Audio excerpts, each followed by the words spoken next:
एक अभिमानाची बाब आमच्या सिंधुदुर्ग जिल्ह्याच्या दृष्टिकोनातून आपल्या सगळ्यांच्या माध्यमातून महाराष्ट्र समोर मला ठेवायची आहे की देशातला पहिला एआय युक्त आर्टिफिशियल इंटेलिजन्स कृत्रिम बुद्धिमत्ता युक्त जिल्हा म्हणून सिंधुदुर्ग जिल्ह्याला आम्ही विकसित करतोय। 1 मे 2025 ला सिंधुदुर्ग जिल्ह्यातल्या 60 डिपार्टमेंटला आम्ही एआय युक्त किंवा एआयच्या माध्यमातून चालवण्याचा आणि एकंदरीत त्याच्यावर लक्ष ठेवण्याची सुरुवात केली आणि 2 दिवसा अगोदर नीती आयोगाकडून आम्हाला एक पत्र आलेलं आहे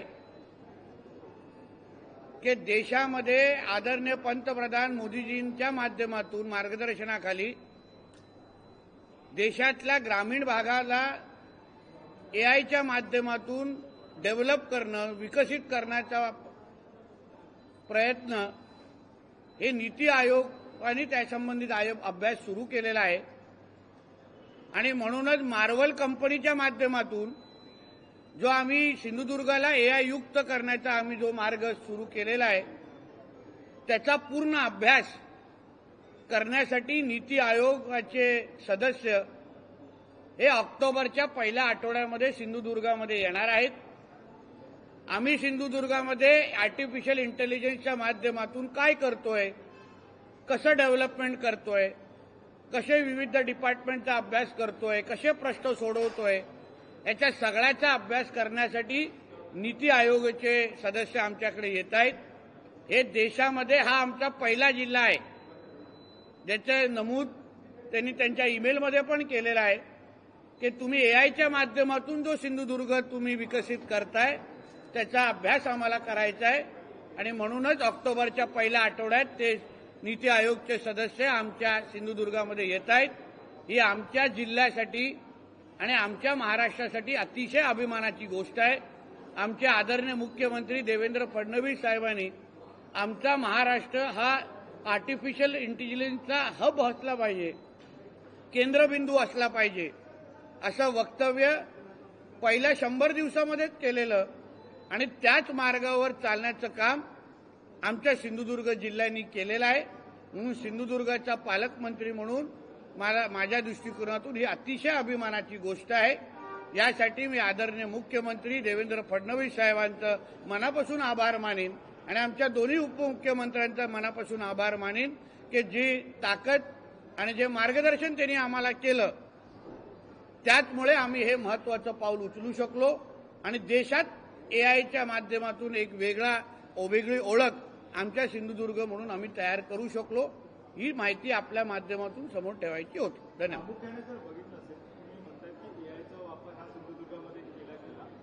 पर्यटनाचं ठिकाण म्हणून देखील सिंधुदुर्गाची ओळख आहे, त्यामुळे एआयचा वापर हा पर्यटनाच्या दृष्टीने काही टोटल 8 डिपार्टमेंट आहेत। मग त्याच्यामध्ये नगर विकास आहे, आरटीओ आहे, पोलीस डिपार्टमेंट आहे, आरोग्य आहे, जिल्हा परिषद आहे। या सगळ्या 8 ते 9 डिपार्टमेंटला आम्ही एआयच्या अंतर्गत आता डेव्हलप करतोय, प्रश्न सोडायला प्रयत्न करतो। मग येणाऱ्या पर्यटकाची सुरक्षा, येणाऱ्या व्यवसाय धंदा आणि नागरिकांची सुरक्षा ह्याही त्या आर्टिफिशियल इंटेलिजन्सच्या माध्यमातून होत आहे। मी आदरणीय मुख्यमंत्री साहेबांना विनंती केलेली आहे की येणाऱ्या 10-15 दिवसामध्ये मला कॅबिनेटच्या समोर किंवा त्यांच्या समोर या संदर्भातली प्रेझेंटेशन देण्याची परवानगी त्यांनी मला द्यावी, जेणेकरून राज्यातले अन्य जिल्हे पण याचे अनुकरण करू शकतात की नेमकं एका ग्रामीण भागातल्या जिल्ह्याने आर्टिफिशियल इंटेलिजन्समध्ये कसं पाऊल उचललं आहे, काय नेमकं केलेलं आहे, आम्हाला येणारे आव्हान हे अन्य जिल्ह्याला येऊ नये या दृष्टिकोनातून काही अभ्यास करता येऊ शकतो का, म्हणून ह्या बाबतीमध्ये लवकरच माझी अपेक्षा आहे की मंत्रालय स्तरावर पण ह्याच्या अभ्यासासाठी आणि एकंदरीत सादरीकरणासाठी आम्हाला बोलवण्यात येईल।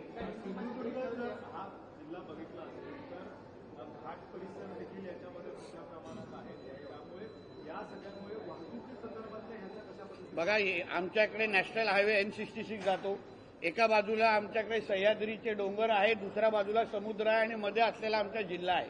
म्हणून एकंदरीत ह्या बाबतीमध्ये विविध जे प्रश्न उपस्थित जे राहतात, हायवेवर होणारे ऍक्सिडेंटच्या संदर्भात असो, मग आरटीओला आपण AI युक्त CCTV कॅमेरा आपण कसेच्या माध्यमातून आपण आयडेंटिफाय कसे करू शकतो.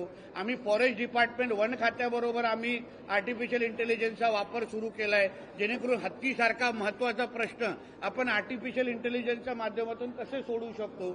जिल्हा परिषद स्तरावर असंख्य जे 10-10, 15-15 वर्ष प्रलंबित असलेले जे फायली आहेत त्यांना आम्ही 10 ते 15 मिनिटांमध्ये आर्टिफिशियल इंटेलिजन्सच्या माध्यमातून त्याचा अभ्यास करून आपण नोट द्यायला तयार केलेला आहे, जेणेकरून ते प्रश्न सुटू शकतात. म्हणून असंख्य महत्वाचे विषय आपल्याही पत्रकार मित्रांच्या पण समोर आम्ही ह्या बाबतीमध्ये सादरीकरण करू, जेणेकरून आपल्यालाही कळेल की महाराष्ट्रातला एका ग्रामीण भागातल्या जिल्ह्याने कसं आर्टिफिशियल इंटेलिजन्सच्या माध्यमातून आता प्रश्न सोडवायला सुरू केलेले आहेत.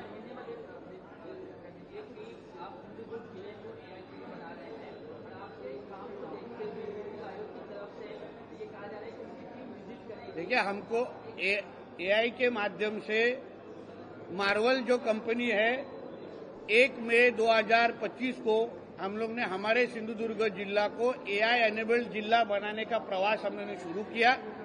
टोटल 8 डिपार्टमेंट हम लोग AI के माध्यम से डेवलप कर रहे हैं. उस सब के बारे में नीति आयोग ने हमको ईमेल भेजा है कि आदरणीय प्रधान ने जिस तरीके नरेंद्र मोदी जी ने कि हमारे ग्रामीण भाग, देश के ग्रामीण भाग में AI के माध्यम से हम डेवलपमेंट कैसे कर सकते हैं, उस बारे में उनको स्टडी करने को कहा है. इसलिए एक मॉडल जिला के नाम पे उनको सिंधुदुर्ग की स्टडी करनी है. इसलिए अक्टूबर के पहले हफ्ते में नीति आयोग के सदस्य हमारे सिंधुदुर्ग जिले में आने वाले हैं. हम किस तरीके से वो मॉडल डेवलप कर रहे हैं, किस तरीके से अलग अलग प्रश्न छुड़ा रहे हैं, उस सभी का स्टडी नीति आयोग के लोग करेंगे और देश के अन्य जिलों को भी सिंधुदुर्ग के धरती पे वो AI के माध्यम से कैसे डेवलप कर सकते हैं, उसके लिए उन्होंने अपना स्टडी करने वाले हैं. ये हमारे लिए बहुत बड़ी बात है कि महाराष्ट्र का पहला सिंधुदुर्ग ऐसा जिला है जो AI के माध्यम से डेवलप हो रहा है और उसको स्टडी करने के लिए नीति आयोग के लोग आ रहे हैं. इसके लिए महाराष्ट्र के मुख्यमंत्री देवेंद्र फडणवीस जी का और मेरे दोनों उप मुख्यमंत्री जी का मैं उन्होंने जो कोई सपोर्ट हमको दिया उसके लिए हम उनका आभार मानेंगे और जल्द ही मंत्रालय स्तर पे भी इसके बारे में हम प्रेजेंटेशन देने की हमारी तैयारी हो रही है. बाढ़ बहुत जगहों पर है, तो चूंकि मत्स्य व्यवसाय भी कई जगहों पर बड़े बड़े डैम हैं, तालाब हो रहे हैं, कैसे देख रहे हैं और क्या? देखिए, जो कुछ बाढ़ की परिस्थिति आज महाराष्ट्र में हुई है उस बारे में कैबिनेट को भी इन्फॉर्मेशन दिया गया है. कल सुबह 11 बजे मैंने जितने जो इफेक्टेड एरिया हैं, जो जिले हैं, उनकी एक VC के ऊपर मैंने बैठक रखी है. जितने मेरे फिशरीज के जो सह आयुक्त हम जिसको बोलते हैं, कमिश्नर है, उनकी सभी के साथ मैं कल सुबह मेरे मंत्रालय के ऑफिस में मैं उनका एक मीटिंग लेने वाला हूं, जिससे हमको मालूम पड़ जाए कि कौन से तालाब में कितना नुकसान हुआ है, फिशरीज डिपार्टमेंट के माध्यम से हम उसको क्या मदद कर सकते हैं, उसके सब के बारे में मैंने कल सुबह 11 बजे उसके बारे में मीटिंग ली है. एक बार मीटिंग लेने के बाद हमारे मुख्यमंत्री जी ने हमको कहा है कि हर एक मंत्री ने वहां जाके दौरे करने चाहिए, लोगों से मिलना चाहिए, बाढ़ से अफेक्टेड होने वाले लोगों से जाके मिलना चाहिए. उसके बाद हमारे सबके मेरे डिपार्टमेंट के माध्यम से जो टूर वो निश्चित होंगे और हम लोगों को जितनी ज्यादा से ज्यादा मदत कर सकते हैं मदत करेंगे.